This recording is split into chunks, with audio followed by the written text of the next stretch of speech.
김변 박사님 보세요. 조국 전 장관은 나와 아내는 모르는 거다라고 초반에 얘기를 하다가 청문회에서 뭔가 근거가 나오자 만약에 아내가 표창장 위조 같은 거 그렇게 했다면 아내에게 책임이 있다라는 발언을 했잖아요. 지금 보면 검찰이 적시한 혐의에 대해서 법원이 구속영장을 청구하고 재판이 이루어지겠는데 만약에 구속영장 청구해서 정경심 씨 구속된다면 보세요. 아내가 업무를 방해했다라는 거. 아내가 표창장을 위조했다라는 거. 딸의 표창장. 과연 남편이 몰랐을까? 두 번째. 본인의 오촌 조카로부터 횡령한 돈을 받았다는 거잖아요. 혐의는. 정경심 씨의 오촌 조카가 아니라. 그렇다면 남편은 본인의 오촌 조카에게 아내가 횡령한 돈을 받았다라는 혐의에 대해서 정말 몰랐을까? 세 번째. 본인의 자산이 사모펀드와 관련돼서 자본시장법을 위반했다라는 것과 관련돼서 본인의 자산이 들어갔는데 남편이 과연 몰랐을까? 그리고 네 번째. 아내의 동양대 반출에 대해서 검찰은 증거 위조, 증거 은닉교사다라고 보고 있는데 과연 남편은 이 사실을 몰랐을까? 크게 세 가지에서 조국 전 장관이 같이 연결돼 있을 가능성을 배제할 수가 없을 겁니다. 첫 번째 사모펀드 문제가 조금 전에 자본시장법 위반을 얘기했는데요. 여기에 대해서 조국 전 장관은 청와대 민정수석으로 재직하고 있었던 상황이기 때문에 고위공직자는 재산을 신고해야만 합니다. 따라서 재산을 신고하는 과정 속에서 우리가 가지고 있는 재산이 어느 정도 수준까지 있었는지를 정경심 교수와 함께 알 수밖에 없는 상황이 있었을 것이고 이를 통해서 만약 사모펀드로부터 10억 원이 넘는 돈을 횡령의 공범이라고 적시된 돈을 받게 됐을 경우에 여기에 돈이 어떻게 가게 됐는지에 대한 흐름 등을 아마도 조국 전 장관이 모를 수 있었겠느냐라고 질문이 가능할 겁니다. 저는 오늘 여기서 지금 우리 자막에 나오는 것 중에 허위 작성 공문서 행사라고 나오는데요. 이거 조금 집중해 볼 필요가 있다고 생각이 됩니다. 허위 작성된 공문서라고 하면 지금까지 나왔던 것 중에서는 서울대학교 공익인권법센터에서의 인턴 증명서를 말하는 것이 아닌가라는 생각이 들거든요. 서울대학교 같은 경우는 국립대학교로 볼 수 있는 상황이기 때문에 이 공익인권법센터의 인턴 증명서와 인턴 예정 증명서를 대학 입시 등에 활용하기 위해서 활용을 했다면 이것이 이제 행사에 적용될 수 있는 가능성이 높을 텐데요. 서울대학교 공익인권법센터는 조국 전 장관이 교수 시절에 적극적으로 개입할 수밖에 없는 여지가 있었던 공간이기도 합니다. 그렇죠. 이곳은 정경심 교수와는 무관한 곳일 수도 있거든요.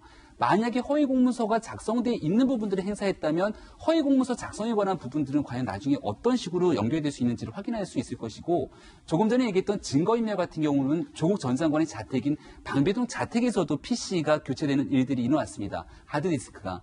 그런 여러 가지 측면에서 봤을 때 오늘 우리가 주목해야 되는 건 구속영장에 이 모든 것들을 정경심 교수 한 명의 일로 적시가 되는지 아니면 공범으로서 조국 전 장관이 어떠한 관계로서 적시가 되어 있는지 여부를 판단하는 게 굉장히 중요할 것 같습니다. 특히 방금 마지막에 말씀하셨던 증거 은닉 부분과 관련해서 검찰은 뭐 명백하게 정경심 교수가 증거를 은닉 혹은 증거 은닉 교사한 거다. PB 불러다 하드디스크 교체시키고 PB랑 같이 동양대에서 PC 빼내고 노트북 가방 받아서 대포폰으로 통화하고 남편이랑 아직도 노트북 안 내고 있는 것 은닉이다라고 보고 있는데 제가 궁금한 건 말이에요. 박정화 대변인. 하드디스크가 교체되던 그날 바로 조국 전 장관의 방배동 자택 안에서 하드디스크를 교체하는 PB와 조국 전 장관이 만났잖아요. 설렁탕 먹었잖아요. 먹었죠. 설렁탕 먹은 조 전 장관 몰랐냐는 거예요. 저희가 뭐 그때도 얘기했습니다만 사실은 집에 있었던 시간만으로도 굉장히 1시간 가까이 됐던 시간이니까 그리고 집에서 어떤 모르는 뭐 그전에 얼굴은 알고 있었습니다. 가족이 아닌 다른 남자가 무언가 작업하고 있는 거에 대해서 집주인인 내가 궁금하지 않을 수 없는 상황이잖아요. 근데 그 건에 대해서 과연 조국 장관이 몰랐을까라는 의심을 많이 했는데 좀 전에 김혜민 박사도 쭉 말씀 주셨지만 사실은 중요한 부분은 지금 그 정경심 교수는 6차례 검찰 조사를 받았고 지금 오늘 아침에 구속영장이 신청이 됐습니다만 조국 전 장관은 한 번도 그런 적이 지금 없어요. 근데 여기에 과연 그 구속영장에 어떤 내용들이 지금 쭉 11가지 혐의가 검명이 됐는데 위조 공문서 행사에 관한 부분은 나와 있습니다만 사실은 사모펀드 관련해서 재산이 잘못 신고됐다면 여기 공무원법 위반에 대한 공범 혐의가 좀 들어가 있어야 되거든요. 그러니까 과연 검찰은 근데 지금 11가지 혐의 중에서는 공무원법 위반에 대한 거는 지금 거명되지 않았어요. 거론되지 않았어요. 과연 그러면 검찰은 조국 장관을 아직 조사를 안 했기 때문에 이게 없는 건지 아니면 조국 장관과는 전혀 관계 없는 걸로 조사 계획이 없기 때문에 이걸 빼놨는지에 대해서도 한번 주목해 볼 대목인 것 같습니다. 자, 지금 영장 청구 됐잖아요. 그러면 법원이 영장 심사하고 청구, 그러니까 구속 혹은 기각, 이 언제 정도 나오죠? 변호사 변호사님? 오늘 아마 영장 청구를 했으니까 영장 실질 심사일이 내일쯤이나 내일 오후 정도 잡히지 않을까 싶은 생각이 들고요. 오늘 하기는 곤란할 것 같습니다. 그런데 내일 오전에 하게 되면 아마 변호인들과 그 판사 사이에 이제 치열한 아마 공방이 벌어질 것 같고 한 4-5시간, 대여섯 시간 정도 아마 실질 심사가 이루어지지 않을까 싶고요. 그러니까 이래서 한 10시부터 시작해서 한 2-3시, 서너 시까지 아마 실질 심사가 이루어지면은 밤 잘 12시 넘어서 자정에 대해 아마 결정 여부가 나오지 않을까 싶습니다. 내일 자정. 그렇죠. 내일 자정이면 예. 결과 나온다. 네. 그러면 내일 모레 돌직구쇼에서는 바로 그 결과 볼 수 아마 있겠네요. 그러지 않을까 싶네요. 이틀 뒤. 예. 자, 그럼 오늘 월요일이니까 수요일 돌직구쇼 시간대는 뉴스 속보 들어오겠군요. 네. 정경심 교수가 구속되는지 그렇죠. 법원이 영장을 기각할지. 네. 자, 여기서 변수가 장희영 교수님 아프다예요. 네, 맞아요. 정경심 교수는 아프다. 뇌가 아프다. 그것도 주진우 씨가 대신 말해줬잖아요. 근데 아직 검찰에 확인해보니까 주말 사이에도 제대로 된 뇌종양 진단서 제출 안 한 건데 입원 증명서는 냈잖아요. 자, 과연 법원이 그 입원 증명서를 바탕으로 구속할 만한 만큼의 건강상의 상태가 좋지 않다라고 판단을 할까요? 받아들여질 수 있을까요? 그게 추가로 제출하라고 요구까지 했잖아요. 네.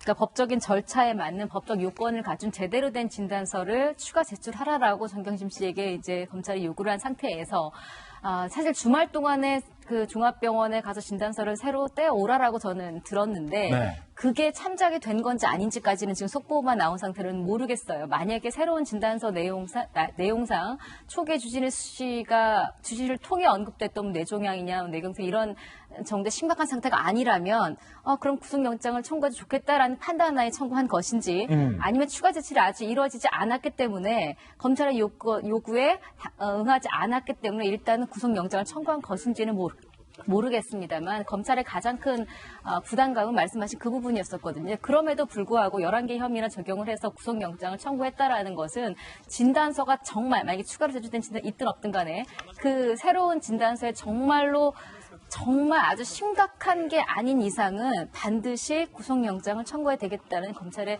의지도 있는 것 같고요. 그리고 윤석열 총장이 지난번에 국감에 나와서 얼핏 전달한 내용상으로도 사실 우리의 수사 결과는 굉장히 특이할 점들이 있었다. 다만 우리가 외부로 유출하지 않은 것이다라고 할 만큼 뭔가 결정적인 또 다른 어떤 증거나 이런 것들이 있다고 보는 게 맞겠죠. 예. 자, 그렇다면 정경심 교수와 관련돼서 검찰은 일단 수사를 마무리했다라는 의미입니다.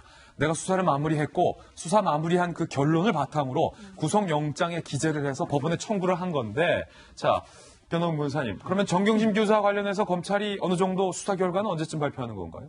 통상? 피의사실 공표가 계속 논란이 되고 있기 때문에 발표한다기보다는 아마 검찰에서는 구속이 될 여부를 떠나서 공소장으로 아마 모든 결과를 얘기할 것 같습니다. 그렇죠. 흔히들 검찰은 공소장으로 얘기하고 판사는 판결문으로 얘기한다고 얘기를 하겠죠. 그거 참 멋있는 말이에요. 검찰은 모든 사안이 공소장에 나오는 얘기한다. 것이고 사실 검찰에게는 시간이 많지가 않습니다. 왜냐하면 그 지난주에 그 18일 날 정경심 교수의 사무소 위조 첫 재판이 열렸었죠.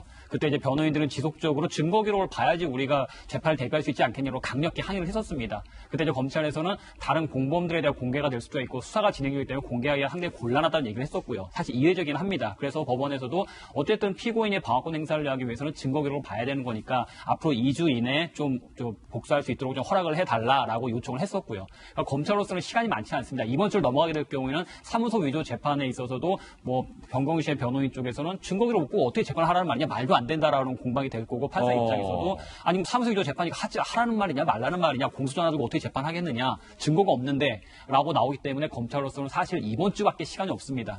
그러니까 이제 내부적으로 아마 이번 주에 영장을 치든지 기소를 하든지밖에 할 수가 없었던 상황이었을 거로 보이고요. 예, 검찰에게도 시간이 그리 많지는 않다라는 건데, 자, 앞서서 조국 전 장관을 김영주 의원님 이 지키는 분들이 상당히 많았잖아요. 특히 대표적으로 유시민 씨 같은 경우는 동양대 PC 반출 관련돼서 그건 증거 인멸이 아니라 증거를 지키기 위해서 한 거다. 검찰이 무리하고 있다. 수사 멈춰야 된다. 윤 총장 책임져야 된다. 뭐 이런 말까지 했어요.